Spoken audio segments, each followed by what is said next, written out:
Hello friends, Pankaj sir YouTube channel में आपका स्वागत है। और अपन एनाटॉमी फिजियोलॉजी के अंदर नर्वस सिस्टम लेके चले थे और पिछली क्लास के अंदर अपन ने न्यूरॉन के बारे में पढ़ा था। आज की क्लास के अंदर अपन एक न्यूरॉन से आगे एक टॉपिक आता है न्यूरोग्लियल सेल, उसके बारे में पढ़ेंगे। जैसा कि अपन को पता है कि न्यूरॉन अपनी बॉडी के लिए बहुत ही इम्पोर्टेंट है, क्योंकि नर्वस सिस्टम का स्ट्रक्चर एंड फंक्शनल यूनिट कौन होता है? न्यूरॉन होता है। तो उसकी सहायता करने के लिए उसकी हेल्पर सेल्स होती है, कुछ उसकी सहायता करने के लिए एक न्यूरोग्लियल सेल्स होती है, उसको अपन आज की क्लास के अंदर डिस्क्राइब करेंगे। अब न्यूरोग्लियल सेल्स होती क्या है उसके बारे में अपन पढ़ेंगे। न्यूरोग्लियल सेल्स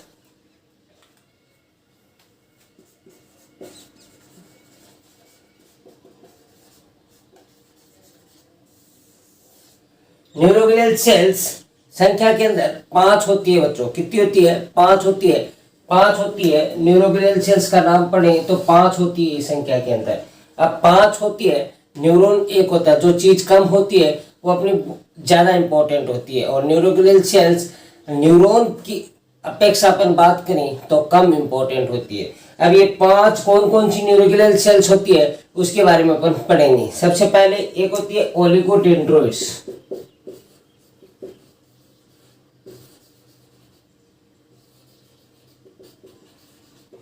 फर्स्ट वन आती है इसके अंदर ओलिगोडेंड्रोसाइट। ओलिगोडेंड्रोसाइट्स। सेकेंड वन आती है स्वान सेल। थर्ड वन अपन बात करें तो आती है एस्ट्रोसाइट।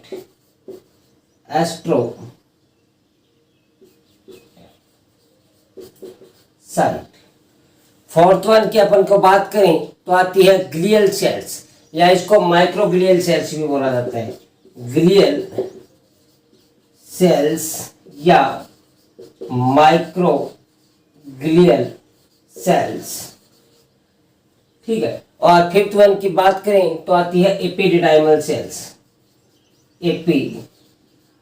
एपिडिडाइमल ये 5 प्रकार की न्यूरोग्लियल सेल्स होती है, और पांचों के बारे में अपन वन बाय वन पढ़ेंगे। न्यूरॉन के बारे में अपने पढ़ लिया, अब न्यूरोग्लियल सेल्स के बारे में पढ़ेंगे। और इस प्रकार से अपन पूरा नर्वस सिस्टम इसके अंदर अपने यूट्यूब चैनल पर डिस्क्राइब करेंगे, ठीक है। तो सबसे पहले नाम आता है ओलिगोडेंड्राइट्स। ओलिगोडेंड्राइट्स क्या होता है, अपनी बॉडी के अंदर क्या काम करता है उसके बारे में अपन पढ़ेंगे। अब ओलिगोडेंड्राइट्स की बात करें तो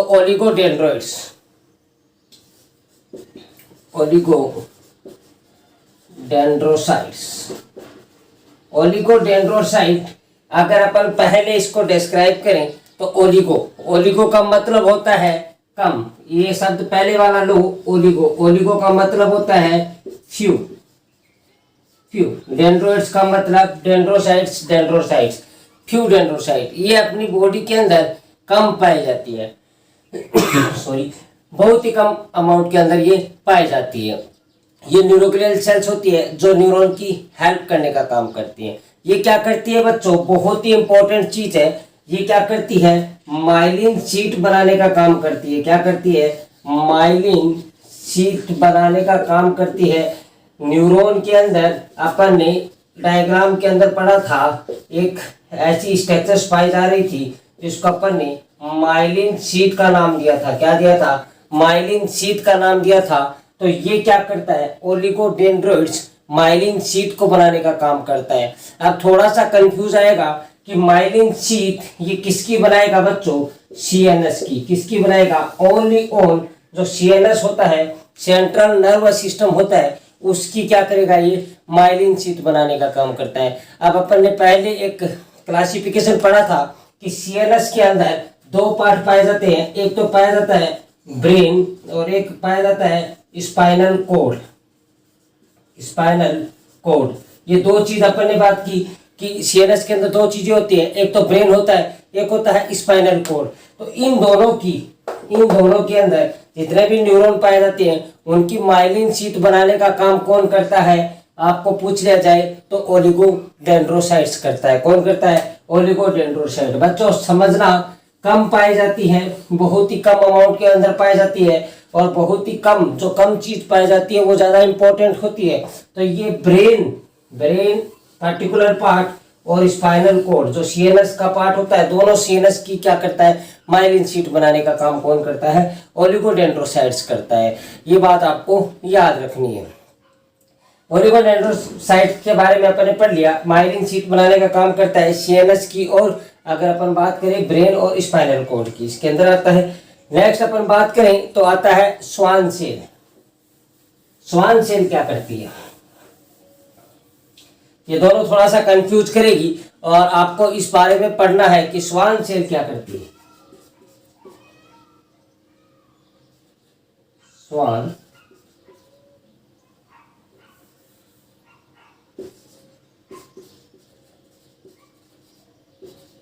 सेल, स्वान सेल क्या करती है, अगर अपन बात करें स्वान सेल क्या काम करती है, तो स्वान सेल करती है, ये भी क्या करती है बच्चों, बात करें तो ये भी क्या करती है, माइलिन शीट बनाने का काम करती है। क्या करती है, माइलिन शीट बनाने का काम करती है। माइलिन शीट बनाने का काम करती है स्वान सेल भी। दूसरी बात करें अपन, ये फ्लैटेड सेल होती है। क्या होती है, फ्लैटेड सेल होती है। दूसरी बात करें, फ्लैटेड सेल होती है। पहली बात, ये माइलिन शीट बनाने का काम करती है। दूसरी बात, ये फ्लैटेड सेल होती है। अब यहाँ पर बात आती है कि स्वान सेल भी माइलिन शीट बनाने का काम करती है, और ओलिगोडेंड्रोइड्स भी माइलिन शीट बनाने का काम करती है। तो इन दोनों के अंदर डिफरेंस क्या हुआ, डिफरेंस बच्चों ये हुआ कि ये माइलिन शीट वो तो बनाती है पीएनएस की, सॉरी सीएनएस की, और ये बनाती है पीएनएस की, जो एक भाग में और अपन ने डिवाइड किया था, सेंट्रल नर्वस सिस्टम और पेरिफेरल नर्वस सिस्टम को भाग में अपन क्लासिफिकेशंस के अंदर देखा था। तो ये क्या करती है, पीएनएस की क्या करती है, माइलिन शीट बनाने का काम करती है। कौन, स्वान सेल। ठीक है, स्वान सेल, पीएनएस। अब पेरिफेरल नर्वस सिस्टम के अंदर क्या आता है, तो दो चीज आती है, cranial nerve and spinal nerve है।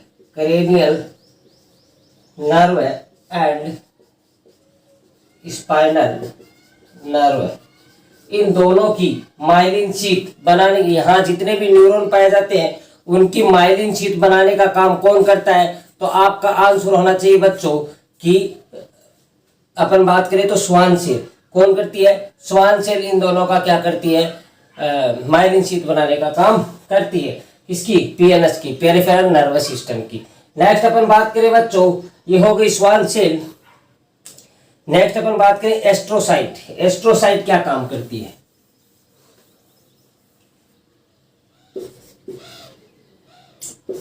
एस्ट्रोसाइट। एस्ट्रोसाइट क्या काम करती है बच्चों, एस्ट्रो का मतलब होता है स्टार। एस्ट्रो का मतलब होता है बच्चों स्टार। साइट का मतलब होता है सेल। जस्ट एक बात तो अपन को पता चल गई कि इस साइट की या इस सेल्स की अगर अपन बात करें तो जो शेप होती है वो कैसी होती है, स्टार के शेप की होती है। कैसी होती है, स्टार के शेप की होती है। इसकी शेप स्टार जैसी होती है। एस्ट्रोसाइट नाम से छुपा हुआ है। इस एस्ट्रो का मतलब स्टार और साइट का मतलब सेल। इसकी शेप कैसी होती है, स्टार जैसी होती है। अब इसकी शेप स्टार जैसी होती है तो इसके काम भी स्टार जैसे होते हैं, है ना। तो इसके काम स्टार जैसे कैसे होते हैं वो अपन पढ़ेंगे अभी।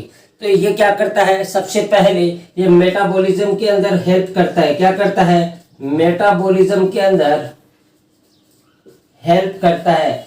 जितनी भी मेटाबॉलिक क्रिया होती है न्यूरॉन के अंदर वो कौन करता है, एस्ट्रोसाइट करवाने का काम करता है। मेटाबॉलिज्म के अंदर क्या करता है, हेल्प करने का काम करता है ना, स्टार वाला काम। अगर मेटाबॉलिज्म नहीं करेगा तो उसको न्यूट्रिशन कहाँ से प्रोवाइड होगा। और अपन ने वो पढ़ा था कि 5 मिनट तक अगर उसको न्यूट्रिशन और ऑक्सीजन ना मिले तो वो क्या हो जाते हैं, डीजनरेट होना स्टार्ट हो जाते हैं। और एक बार डीजनरेट होना स्टार्ट हो गए न्यूरॉन तो वापस क्या नहीं हो सकते, रीजनरेट नहीं हो सकते। क्योंकि उसके अंदर अपन ने क्या पढ़ा था कि उसके अंदर रीजनरेट की क्रिया नहीं होती। ठीक है, क्योंकि उसके अंदर सेंट्रोमियर्स क्या होते हैं, एब्सेंट होते हैं। नेक्स्ट अपन बात करें, मेटाबॉलिज्म के अंदर हेल्प करता है। और दूसरा सबसे इंपॉर्टेंट काम करता है ये फॉर्मेशन करता है ब्लड ब्रेन बैरियर का। ये क्या करता है? फॉर्मेशन करता है, formation of BBB, triple B के नाम से जाना जाता है। इसको बोलते हैं ब्लड ब्रेन बैरियर। नाम से पता चल रहा है ब्लड ब्रेन बैरियर। ये BBB का फॉर्मेशन करने का काम करते हैं, जो क्या करता है अपनी बॉडी से जो भी अपन ड्रग्स यूज करते हैं या अल्कोहल जितना भी अपन यूज करते हैं या अपनी बॉडी के अंदर जितने भी हार्मफुल सब्सटेंस है, केमिकल्स हैं, उनको ये क्या करता है ब्रेन तक नहीं पहुंचने देता। ये क्या करता है, वहीं क्या करता है, ये ब्लड ब्रेन बैरियर क्या करता है, वहीं उसको क्या करता है रोक लेता है। अब रोक लेता है तभी तो अपना ब्रेन क्या रहता है, सुरक्षित रहता है। तभी मैंने बोला स्टार एस्ट्रोसाइट स्टार जैसी स्ट्रक्चर्स है और काम भी इसके क्या है स्टार जैसे हैं। ठीक है, ये क्या करता है जितने भी हार्मफुल सब्सटेंसेज हैं उनको ब्रेन तक क्या नहीं करने देता, पहुंचने नहीं देता। उससे पहले क्या करता है अब्जॉर्ब कर लेता है। ये होती है बच्चों एस्ट्रोसाइट। एक और इसका काम होता है, ये प्राइमरी फेगोसाइट सेल्स का भी काम करती है। क्या करती है? प्राइमरी फेगोसाइट सेल्स का भी क्या करती है, काम करती है। प्राइमरी फेगोसाइट सेल्स का काम करती है। जितने भी माइक्रो ऑर्गेनिजम्स आते हैं तो सबसे पहले कौन, एस्ट्रोसाइट, उनसे क्या करता है डिफेंड करने का काम करता है और उसको फेगोसाइटिक सेल्स भी प्राइमरी भी बोला जाता है एस्ट्रोसाइट को। तीन चीज पढ़ लिया अपन ने। ओलिगोडेंड्रोसाइट्स जो क्या करती है CNS की माइलिन शीट बनाने का काम करते हैं। फिर अपन ने पढ़ा स्वान सेल्स, वो PNS की माइलिन शीट बनाने का काम करते हैं। और एस्ट्रोसाइट जो क्या करते हैं BBB का फॉर्मेशन करते हैं। प्राइमरी फेगोसाइटिक सेल्स होती है। और तीसरी बात करें तो मेटाबॉलिज्म के अंदर क्या करती है, हेल्प करती है। नेक्स्ट अपन बात करें माइक्रोग्लियल। माइक्रोग्लियल क्या है? इसको अपन ने दो नामों से जाना, एक तो माइक्रोग्लियल और एक ग्लियल सेल या ग्लियल सेल। दो भागों के अंदर इसको अपन दो नाम से जाना, माइक्रोग्लियल सेल्स या ग्लियल सेल्स। अब माइक्रोग्लियल सेल्स और ग्लियल सेल्स का क्या काम होता है? ये क्या होती है, माइक्रो का मतलब होता है स्मॉल, अब स्मॉल है और ये क्या करती है, जो नर्वस सिस्टम की क्या होती है, फेगोसाइटिक सेल्स होती है। अगर फेगोसाइटिक सेल्स का नाम पूछ लिया जाए, नर्वस सिस्टम की फेगोसाइटिक सेल्स का नाम पूछ लिया जाए तो आपको आंसर देना है ग्लियल सेल्स या माइक्रोग्लियल सेल्स। जैसे कि लीवर की कुफर सेल्स होती है, ठीक है, जैसे कि इंटेस्टाइन की अगर अपन बात करें मेजेंजिक होती है, तो वैसे की वैसे क्या करते हैं, सॉरी इंटेस्टाइन की पेयर पैचेज होती है, वैसे क्या करती है लंग्स की डस्ट सेल होती है, वैसे ही क्या करती है जो नर्वस सिस्टम की आपको पूछ लिया जाए फेगोसाइटिक सेल्स कौन सी होती है तो आपको आंसर देना है माइक्रोग्लियल या ग्लियल सेल्स। ये क्या करते हैं जितने भी माइक्रो ऑर्गेनिजम्स है उनको क्या करने का काम करती है, किल करने का काम करती है। नेक्स्ट आता है बच्चों fifth one epididymal cell. Fifth one आती है एपिडिडाइमल सेल।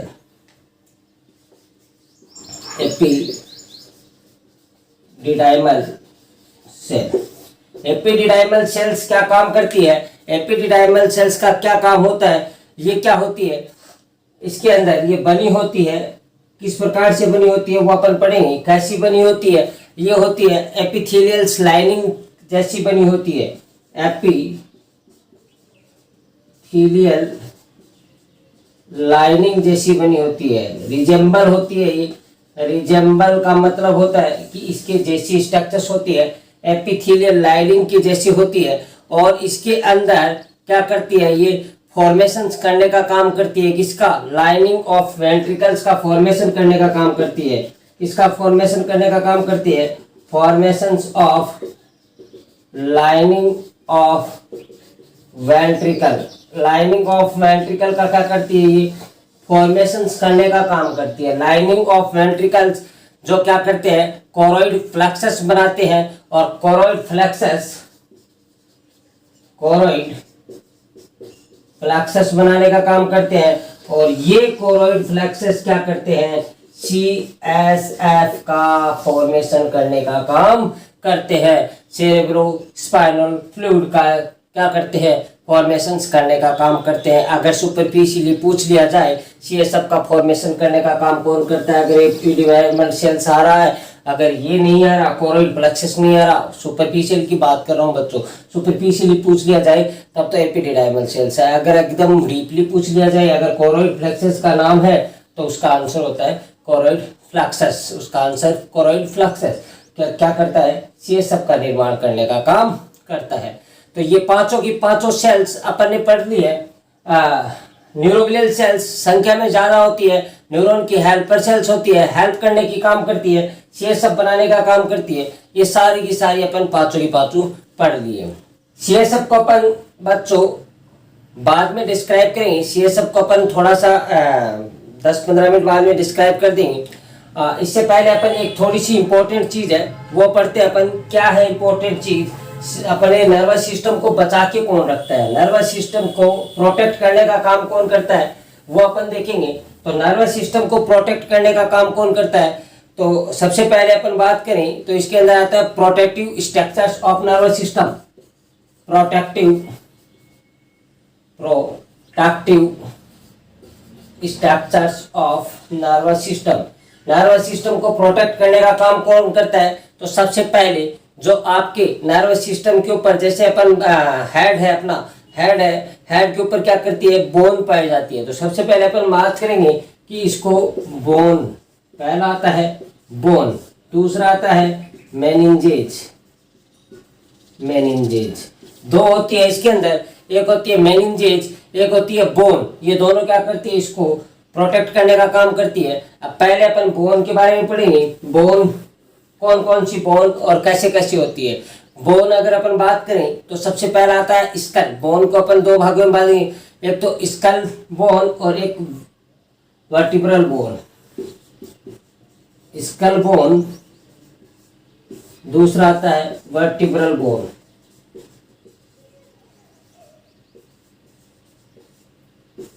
स्कल का मतलब ये ऊपर वाला स्कल्स, वर्टिब्रल का मतलब वर्टिब्रा, जो वर्टिब्रा जाती है। CNS की बात कर रहे हैं अपन, सेंट्रल नर्वस सिस्टम को क्या करते हैं, प्रोटेक्ट करने का काम करती है स्कल बोन और वर्टिब्रल बोन। अब स्कल बोन कितनी होती है, अगर अपन बात करें तो टोटल 22 होती है, 22 इन संख्या के अंदर होती है। क्वेश्चंस पूछा जाता है स्कल्स बोन कितनी होती है, तो 22 होती है। अब 22 के अंदर अपन बात करें तो 8 तो होती है क्रेनियल बोन। क्रेनियल बोन कितनी होती है, क्रेनियल बोन संख्या में होती है बच्चों 8। और फिर आती है फेशियल बोन। फेशियल बोन, तो फेशियल बोन कितनी होती है, संख्या में 14 होती है। कितनी होती है, 14। क्रेनियल नर्व अपन बात करें तो ये वाली जो अपनी खोपड़ी के ऊपर पाई जाती है, वो वाली पूरी की पूरी क्या होती है, cranial. Parietal bone, frontal bone, ठीक है, टेम्पोरल बोन, ऑक्सीपिटल बोन, ये सारी की सारी बोन क्या होती है, क्रेनियल बोन होती है। संख्या में कितनी होती है, 8 होती है। और फेशियल्स बोन जो मैक्सिलरी है, मैंडिबुलर है, ठीक है, नेजल बोन, ये सारी की सारी क्या होती है, फेशियल्स बोन होती है। संख्या के अंदर कितनी होती है, 14 होती है। ये सारा का अपन क्या करते हैं, नर्वस सिस्टम को क्या करता है, प्रोटेक्ट करने का काम करती है। नेक्स्ट अपन बात करें वर्टिब्रल बोन। वर्टिब्रल बोन का ये किसको हेल्प करने का काम करती है, ये स्पाइनल कॉर्ड को, किसको, स्पाइनल कॉर्ड को प्रोटेक्ट करने का काम करती है वर्टिब्रल बोन, ठीक है। अब वर्टिब्रल बोन स्पाइनल कॉर्ड को क्या करती है, प्रोटेक्ट करने का काम करती है। अब किस प्रकार से करेगी, अगर अपन बात करें तो इसके अंदर वर्टिब्राई पाई जाती है। क्या पाई जाती है, वर्टिब्राई पाई जाती है। वर्टिब्राई पाई जाती है। संख्या के अंदर बच्चों 33 होती है, कंफ्यूज मत हो जाना। संख्या के अंदर 33 होती है, वर्टिब्राई पाई जाती है। अपन बात करें तो किस प्रकार से इसको लिखेंगे, C7T12 है, ठीक है, C7T12 है, L5 S5, ठीक है, 19, 24, 29 और अपन बात करें C4। ये इसकी सीक्वेंस होती है। Cervical thoracic, cervical 7, thoracic 12, lumbar 5, sacral 5 और कॉकिक्स 4 ये वर्टिब्राई होती है, जो 33 संख्या के अंदर 33 होती है। और अपन बात करें वर्टिब्रल बोन कितनी होती है, वर्टिब्रल बोन की बात करें तो ये संख्या के अंदर 26 होती है। ये संख्या के अंदर कितनी होती है, 26 होती है। वर्टिब्रल बोन संख्या के अंदर 26 होती है। और इसका किस प्रकार से अपन बात करें तो किस प्रकार से इसको लिखा जाता है, तो इसको लिखा जाता है C7 T12 L5 S1 और C1। सैक्रल और कॉकिक्स आपस में क्या हो जाती है, फ्यूज्ड हो जाती है, इसलिए इनको एक एक माना जाता है। तो 7 5 12 12 दूनी 24 25 26। वर्टिब्रल बोन के बारे में पूछ लिया जाए तो कितनी होती है, 26 होती है बच्चों। और वर्टिब्राई के बारे में पूछ लिया जाए तो कितनी होती है, 33 होती है। ये दोनों क्या करते हैं, प्रोटेक्ट करने का काम करते हैं, नर्वस सिस्टम को प्रोटेक्ट करने का काम करते हैं। दूसरी चीज आती है बच्चों, अपने बोन के बारे में पढ़ लिया, दूसरी चीज आती है मेनिंजेज। दूसरी चीज क्या आती है, मेनिंजेज। मेनिंजेज किस प्रकार से हेल्प करती है,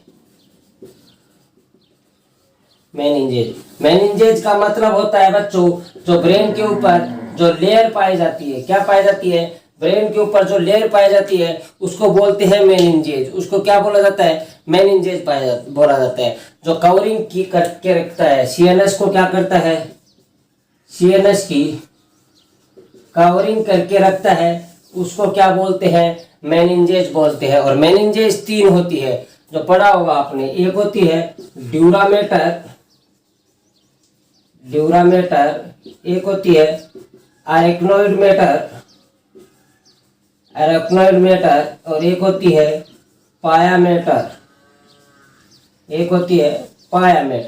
तीन होती है ड्यूरामेटर, एरेक्नोइड मैटर और पायामेटर। अब ड्यूरामेटर क्या होती है, एरेक्नोइड मैटर क्या होती है और पायामेटर क्या होती है। अब ड्यूरामेटर की अपन बात करें तो आउटर मोस्ट लेयर होती है, क्या होती है, आउटर मोस्ट लेयर होती है, ठीक है। अब ये आउटर हो गई तो ये कौन सी हो गई, मिडल हो गई, कौन सी हो गई, मिडल लेयर। और ये कौन सी हो गई, इनर मोस्ट लेयर हो गई, inner most layer.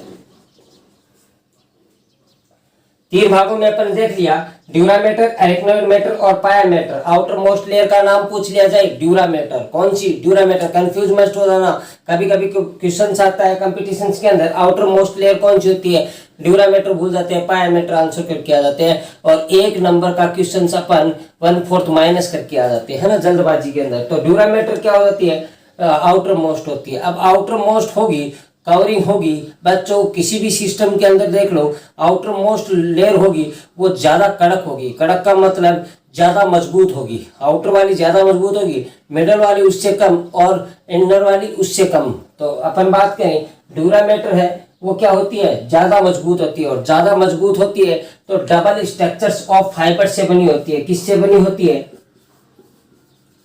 Double structures of fibre से बनी होती है, डबल स्ट्रक्चर्स ऑफ फाइबर से बनी होती है। ये किससे बनी होती है, अगर अपन बात करें तो डबल स्ट्रक्चर्स ऑफ फाइबर से बनी होती है। दूसरी अपन बात करें, मैंने बोला मजबूत होती है, तो ये होती है हार्डेस्ट लेयर, क्योंकि ये पहले सबसे बाहर ये पाई जाती है। बोन के बाद में कौन सी पाई जाती है, ड्यूरामेटर पाई जाती है। तो ये क्या है, हार्डेस्ट लेयर है, सबसे हार्डेस्ट लेयर है। तीसरी क्या है, ये आउटर मोस्ट लेयर है, ये अपन ने डिस्क्राइब कर दिया है। तो ये हो गई अपन की बात ड्यूरामेटर के बारे में। अब अपन पढ़ते हैं arachnoid matter. Arachnoid matter CNS की क्या होती है, मिडल लेयर होती है। सीएनएस की क्या होती है बच्चों, मिडल लेयर होती है अरेक्नोइड मैटर। और इसके अंदर ये किसकी बनी होती है, ये single layer of fibre tissue की बनी होती है। किसकी बनी होती है, सिंगल लेयर ऑफ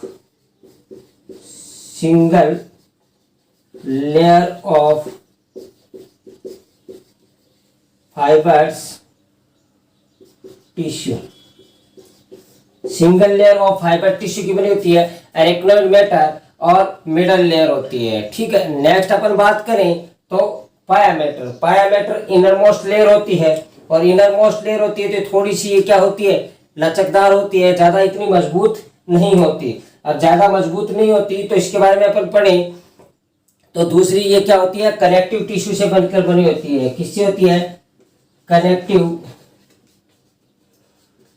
टिश्यू। किससे बनी होती है? ये कनेक्टिव टिश्यू से बनी होती है।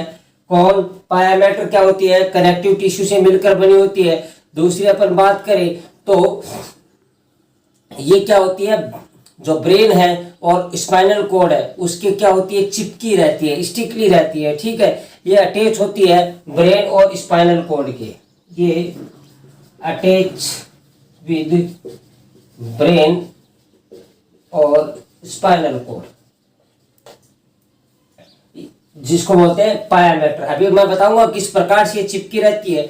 तो ये अपन सीक्वेंस पढ़ ली मेनिंजेज के बारे में, 3 लेयर पढ़ी, ड्यूरा मैटर, अरेक्नोइड मैटर और पाया मैटर। किस किस से मिलकर बनी होती है, कैसी इसकी स्ट्रक्चर होती है, सारा का सारा अपन ने मेनिंजेज के अंदर इसको पढ़ लिया है। अब अपन बताते हैं कि किस सीक्वेंस में ये पाया जाता है।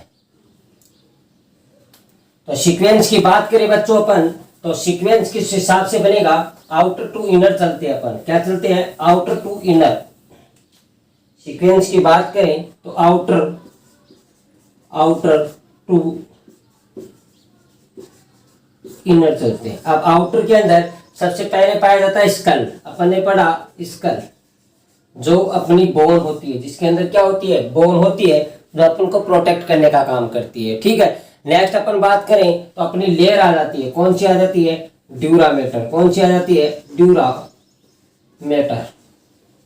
नेक्स्ट आ जाती है arachnoid matter. Arachnoid matter. Next आ जाती है पाया मैटर। पाया मैटर। और नेक्स्ट आ जाता है अपना ब्रेन, ठीक है। इस सीक्वेंस के अंदर ये पाया जाता है। अब इस सीक्वेंस के अंदर पाया जाता है तो यहाँ पर एक चीज और अपन क्लियर कर लेते हैं, है ना। School, dura mater, arachnoid matter, पाया मैटर और ब्रेन। अब एक चीज अपन क्या सीखना चाहते हैं इसमें से, ये सीक्वेंस बनाई है, इसके पीछे कुछ ना कुछ उद्देश्य था, तभी मैंने ये बनाई है। तो स्कल के बाद में अगर अपन बात करें, एक आपको नाम बहुत परेशान करेगा, एपिड्यूरल स्पेस। Epidural space. अब आपको कोई पूछ लिया जाए, इस हिसाब से आप लिखोगे, तो आपको कोई पूछ लिया जाए एपिड्यूरल स्पेस कहाँ होता है, तो आपका आंसर बच्चों सीधा आ जाएगा। स्कल और ड्यूरा मैटर के बीच में जो स्पेस पाया जाता है, ये वाला स्पेस पाया जाता है, इसको बोलते हैं एपिड्यूरल स्पेस बोला जाता है। कौन सा बोला जाता है? एपिड्यूरल स्पेस बोला जाता है। दूसरा आता है सब ड्यूरल स्पेस। ये दोनों परेशान करेंगे, मैं समझा देता हूँ। सब ड्यूरल स्पेस। अब सब ड्यूरल स्पेस का मतलब कहाँ पूछ लिया जाए तो कहाँ पाया जाता है, तो आपका आंसर होना चाहिए ड्यूरा मैटर और एरेक्नोइड मैटर के बीच में जो स्पेस पाया जाता है उसको बोलते हैं सब ड्यूरल स्पेस। एपी का मतलब बच्चों ऊपर। एपी का मतलब ऊपर। ऊपर का मतलब ये क्या होता है? सबसे ऊपर पाया जाता है स्कल एंड ड्यूरा मैटर के। सब का मतलब होता है नीचे, तो सब का मतलब नीचे होता है, तो ये क्या होता है? ड्यूरा मैटर और एरेक्नोइड के नीचे पाया जाता है। जैसे कि एक इंस्पेक्टर होता है, एक सब इंस्पेक्टर होता है, तो इंस्पेक्टर से छोटा कौन हुआ? सब इंस्पेक्टर हुआ। तो छोटे का मतलब नीचे। अब नीचे का मतलब स्कल और ड्यूरा मैटर के ऊपर तो कौन पाया जाएगा? एपिड्यूरल। और ड्यूरा मैटर और एरेक्नोइड के बीच में कौन पाया जाएगा? सब ड्यूरल स्पेस पाया जाएगा। बहुत ज्यादा क्वेश्चन पूछा जाता है, कंफ्यूज हो जाते हैं, बहुत से स्टूडेंट कंफ्यूज हो जाते हैं, एपिड्यूरल किसके बीच में पाया जाता है और सब ड्यूरल किसके बीच में पाया जाता है। नेक्स्ट आता है एरेक्नोइड और अपन बात करें पाया मैटर के बीच में, इसको बोलते हैं सब एरेक्नोइड स्पेस। क्या बोलते हैं? सब एरेक्नोइड स्पेस। सब एरेक्नोइड स्पेस कहाँ पाया जाता है बच्चों? एरेक्नोइड और पाया मैटर के बीच में पाया जाता है। कभी कभी लोग क्या करते हैं, ड्यूरा मैटर और एरेक्नोइड मैटर के बीच में क्या करते हैं, सब एरेक्नोइड मैटर को दिखा देते हैं। मैंने बोला एरेक्नोइड सब का मतलब नीचे, तो जो नाम आ रहा है एरेक्नोइड, तो एरेक्नोइड के नीचे पाया जाएगा। ये सब आ रहा है तो एरेक्नोइड के नीचे पाया जाएगा। ड्यूरा मैटर सब का मतलब नीचे, तो नीचे। एपी का मतलब ऊपर, ड्यूरा मैटर के ऊपर, तो ड्यूरा मैटर के ऊपर पाया जाने वाला अपन बात करें एपिड्यूरल, नीचे पाया जाने वाला अपन बात करें सब ड्यूरल, और एरेक्नोइड के नीचे पाया जाने वाला अगर अपन बात करें तो सब एरेक्नोइड स्पेस। इस स्पेस के अंदर क्या पाया जाता है? CSF। इस स्पेस के अंदर क्या पाया जाता है? सब एरेक्नोइड स्पेस के अंदर क्या पाया जाता है बच्चों? CSF। अपन बात करें सेरेब्रो स्पाइनल फ्लूइड बनाने का काम कौन करता है? कोरोइड फ्लेक्सस बनाने का काम करता है। और पाया कहाँ जाता है? दूसरा क्वेश्चन, पाया कहाँ जाता है? तो आपका आंसर होना चाहिए सब एरेक्नोइड स्पेस के अंदर। तो ये हो गई प्रोटेक्ट के बारे में। बार बार में एक शब्द का नाम आ रहा है CSF CSF। अब अपन CSF के बारे में पढ़ेंगे, क्या चीज होती है CSF।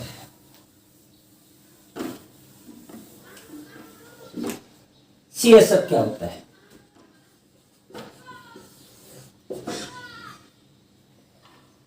CSF की बात करें तो सबसे पहले इसकी full form cerebro spinal fluid, cerebro spinal fluid. सबसे पहले इसकी फुल फॉर्म क्या होती है?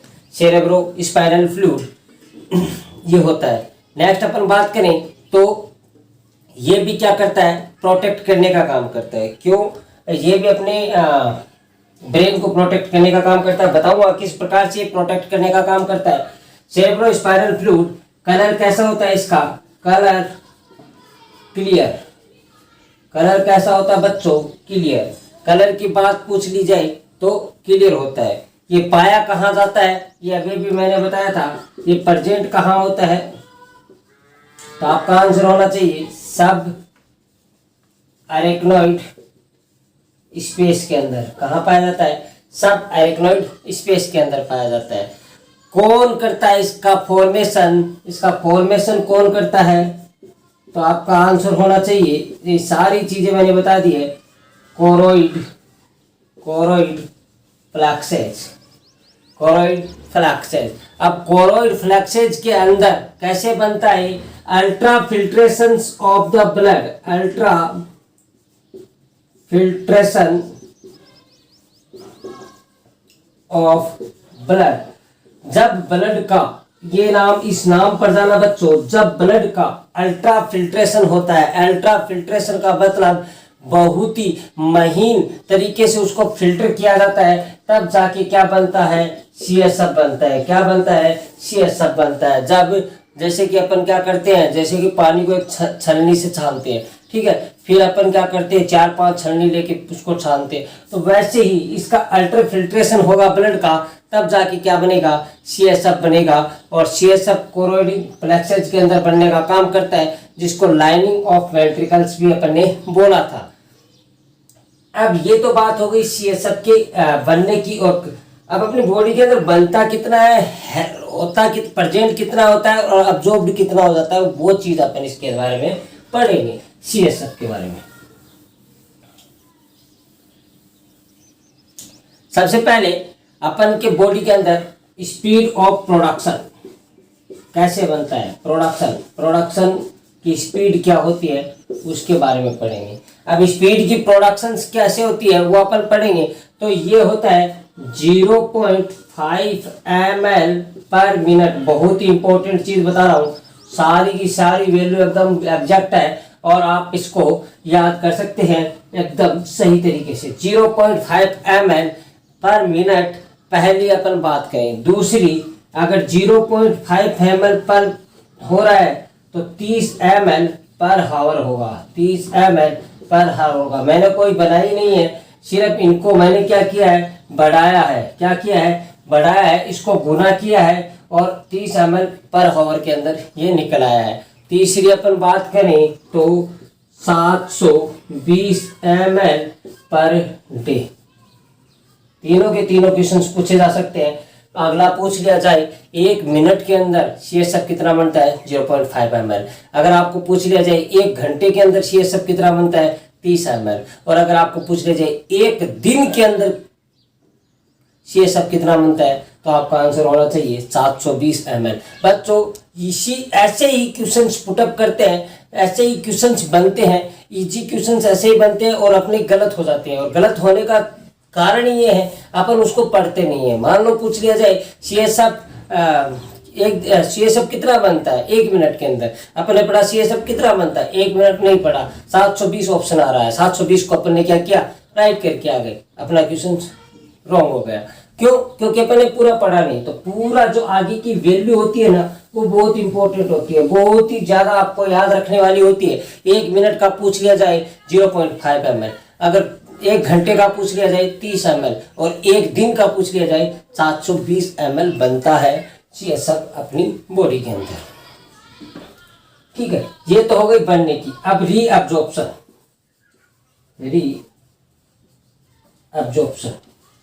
अब रीअब्जॉर्प्शन की बात करें बच्चों तो 600 ml per day, 600 ml per day क्या होता है, ये रीअब्जॉर्ब हो जाता है। क्या हो जाता है? रीअब्जॉर्ब होता है। बनता कितना है? 720 ml, बनता 720 ml है। 600 ml रीअब्जॉर्ब हो जाता है, बचा कितना? 120 ml। तो नॉर्मल वैल्यू आपको पूछ ली जाए, फॉर्मेशन 720 होता है, और नॉर्मल वैल्यू आपको पूछ ली जाए बच्चों सीएसएफ की नॉर्मल वैल्यू पूछ ली जाए, नॉर्मल वैल्यू कि बॉडी के अंदर कितना होता है?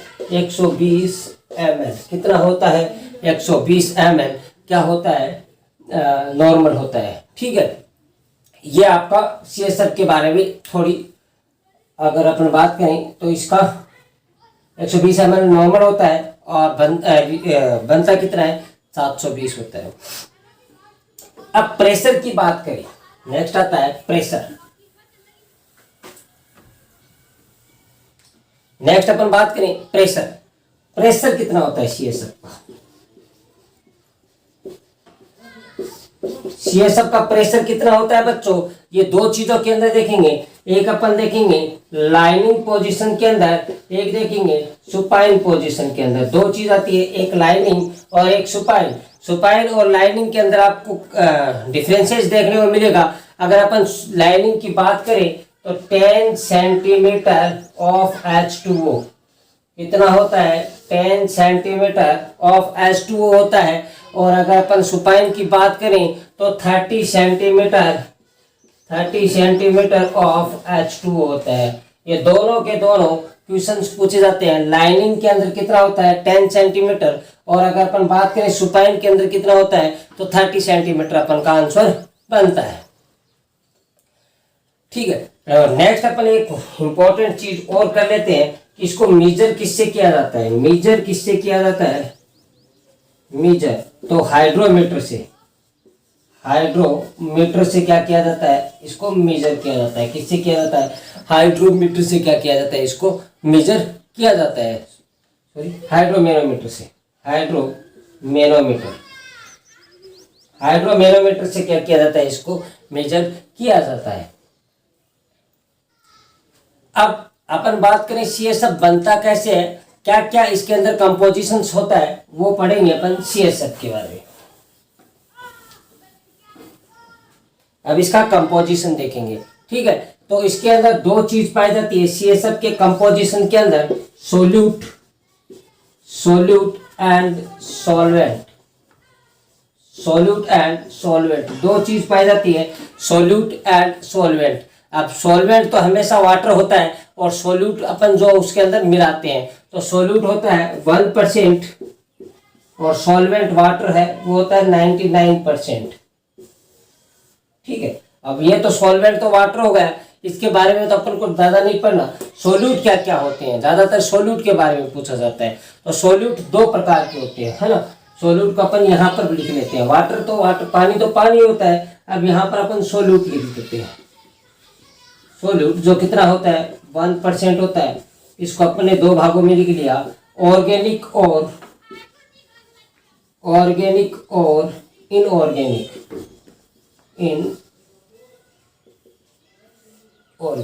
दो भागों में लिख लिया, ऑर्गेनिक और इनऑर्गेनिक। अब ऑर्गेनिक कौन कौन से होते हैं और इनऑर्गेनिक कौन कौन से होते हैं? अब अपन बात करें ऑर्गेनिक की बात करें तो ऑर्गेनिक के अंदर प्रोटीन प्रेजेंट होती है। किसके अंदर? सीएसएफ के अंदर। और इसकी मात्रा होती है 15 to 45 mg per ml। 15 to 45 mg पर डेसीलीटर और प्रोटीन होती है। ये क्वेश्चन पूछा जाता है कि इसकी अमाउंट कितनी होती है प्रोटीन की, तो 15 से 45 mg/dl होती है। दूसरी अपन बात करें तो ग्लूकोज, क्या होता है ग्लूकोज, ग्लूकोज को इससे दुगुना कर लो बच्चों, किससे, इससे। अगर अपन बात करें तो इसको करेंगे तो डिवाइड करेंगे तो ये होता है 45 से 90 mg/dl, 45 से 90 mg/dl होता है ग्लूकोज होता है। थर्ड वन अपन बात करें इसके अंदर यूरिया, यूरिया। फोर्थ वन अपन बात करें क्रेटेनिन, ठीक है, यूरिया, क्रेटेनिन, यूरिक एसिड, क्या होता है यूरिक एसिड। और अगर अपन बात करें लास्ट वन तो WBC एंड इंसुलिन भी पाया जाता है, WBC एंड इंसुलिन। ये हो गया ऑर्गेनिक।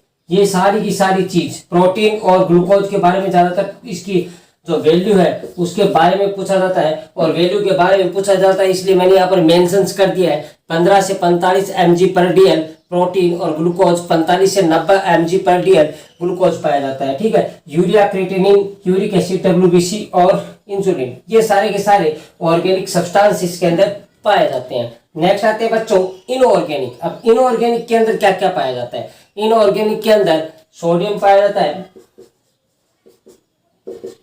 कैल्शियम पाया जाता है। अगर अपन बात करें sodium, calcium, potassium, chloride, potassium and chloride, ठीक है, ये इनऑर्गेनिक पाया जाता है। अब अपन को पूछ लिया जाता है कभी कभी कि क्लोराइड की वैल्यू कितनी होती है, तो इसको अपन बात करेंगे 127 MEQ/लीटर। बाकी की सारी की वैल्यू हमारे एक टॉपिक में ब्लड अपन ने स्टार्ट किया था एनाटॉमी फिजियोलॉजी का, उसके अंदर सारी वैल्यू दिखाई गई है। क्लोराइड की वैल्यू इसके अंदर कितनी होती है 127 ME मिली इक्विवेलेंट पर लीटर होती है। तो ये चीज थी। अपन बात करें CSF की। अब अपन बात करें एक चीज आती है इंट्राक्रेनियल प्रेशर, एक चीज आती है इंट्राक्रेनियल प्रेशर, ICP। पढ़ोगे आप ICP के बारे में। ICP क्या होता है? ICP इसी के अंदर अपन डिस्क्राइब कर लेते हैं। इंट्राक्रेनियल प्रेशर क्या होता है? इंट्राक्रेनियल प्रेशर जो क्रेनियल के ऊपर, क्रेनियल के अंदर जो प्रेशर लगता है उसको बोलते हैं इंट्राक्रेनियल प्रेशर, क्योंकि फ्लूइड लगा देता है, कुछ तो फ्लूइड लगा देता है, कुछ ब्रेन की टिश्यू और सेल लगा देती है, और कुछ CSF लगा देता है, ठीक है, कुछ ब्लड वॉल्यूम लगा देता है। तो सारा का सारा जो प्रेशर पड़ता है अपने ब्रेन के ऊपर, जो क्रेनियल है उसके ऊपर पड़ता है, उसको बोलते हैं इंट्राक्रेनियल प्रेशर बोला जाता है। इसकी वैल्यू कितनी होती है? तो 5 to 15 कितनी होती है? 5 to 15 mm/Hg। अगर नॉर्मल एकदम सटीक पूछ लिया जाए 10 mm/Hg। बच्चों ये जो वैल्यू होती है इसको हमेशा याद रखना, ये कबाड़ा कर देती है। कबाड़े का मतलब होता है कि ये गलती कराने का काम करती है। कोई आपको mm/Hg दे दिया, कोई सेंटीमीटर आपको H2 दे दिया, सेम टू सेम आपको वैल्यू देखने को मिल जाए तो आपको आंसर गलत हो सकता है। तो ये सारी वैल्यू आपको इसीलिए लिखाई जा रही है आगे की, तो ताकि आप आसानी से इसको याद कर सको। बनता कैसे है इंट्राक्रेनियल प्रेशर? बनता कैसे है बच्चों? तो 3 चीजों से बनता है। फर्स्ट वन अपन बात करें, हर चीज को अपन चार्ट से पढ़ेंगे। पहला अपन बात करें ब्रेन टिश्यू एंड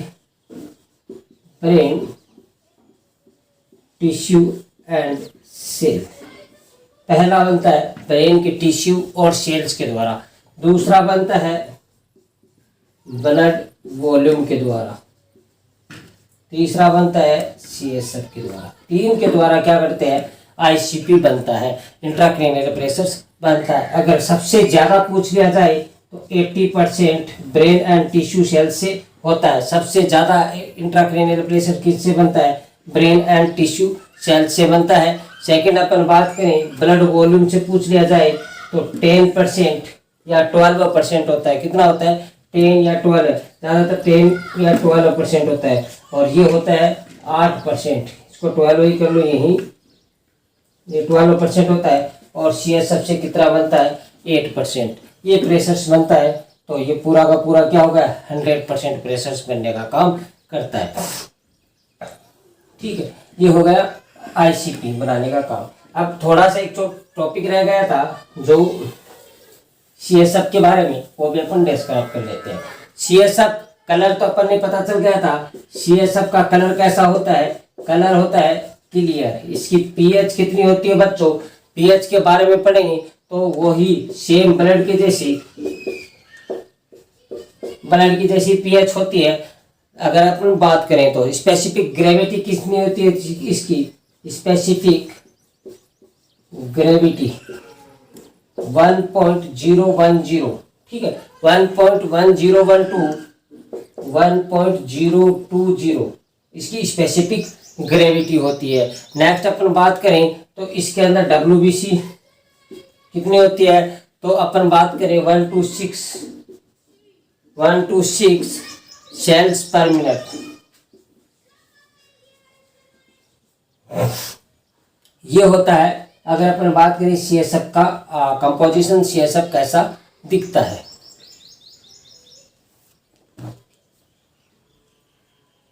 तो ये सारी की सारी चीजें अपन ने पढ़ी CSF के बारे में, ICP के बारे में, और ये सारी चीज आपको नर्वस सिस्टम के अंदर आगे जाके बहुत हेल्प करेगी।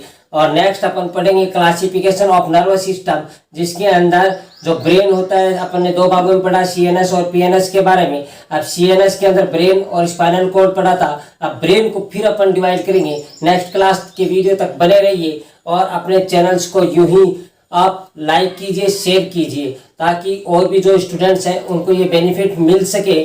तो बच्चों अपने YouTube चैनल पर बने रहिए। Thank you very much.